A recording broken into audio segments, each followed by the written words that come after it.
Ni. Ketua PKR Kedah tu.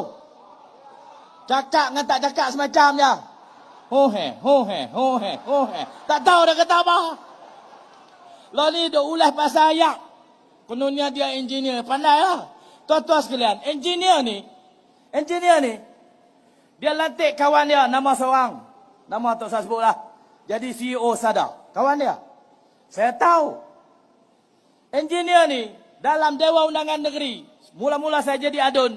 3 kali sidang. 3 kali saya tanya tentang bekalan air. Sekalipun dia tak pernah jawab. Tak pernah jawab. Saya tanya, Esko, adakah kerajaan berhasrat untuk menyambung konsesi AUI di LRA Pelubang yang dipegang oleh Vincent Tan? Saya tanya 3 kali. Tak jawab. Pasal apa? Dia tak berani buat keputusan. Saya, minggu yang pertama, kita ambil alih kerajaan. Tamat saja agreement perjanjian konsesi dengan AUI. Terus tamat sampai lah ni. Tuan-tuan kawan ni, huhe ni, nak buat keputusan tak berani. They got no X. Orang Sikh cakap orang putih. Janganlah bagi betul sangat. Tak ada telok, tuan-tuan. Tak berani. Pasal itu tycoon besar. Pasal apa penting untuk menamatkan AUI?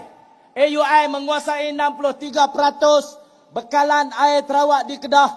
Dia menguasai 5 loji terbesar di Kedah. Dia menguasai konsesi selama 30 tahun.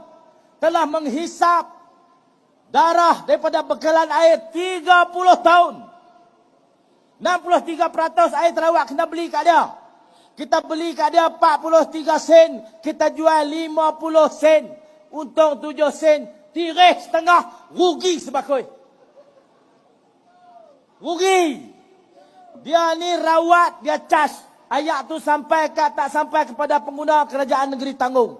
Saya tanya 3 kali. Esko nak tamat ke nak sambung? Dia tak berani jawab. Takut ke tak takut? Dia takut kat siapa?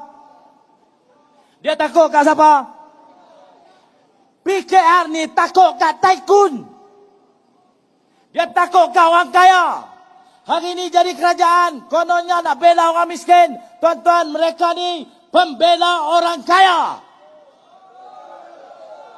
Di peringkat negeri, peringkat persekutuan, mereka bukan pembela orang miskin. Mereka berkawan dengan orang kaya. Pasal itu ketua dia, kempen pelarian, naik helikopter. Ada siapa di Malaysia yang naik helikopter masa kempen? Habaq kat saya. Siapa dia? Ada orang lain tak? Dia seorang je kan? Siapa taja helikopter dia? Orang kaya. Dia berkawan dengan orang kaya. Hari ini dia kata nak menoktahkan kemiskinan. Dia tipu.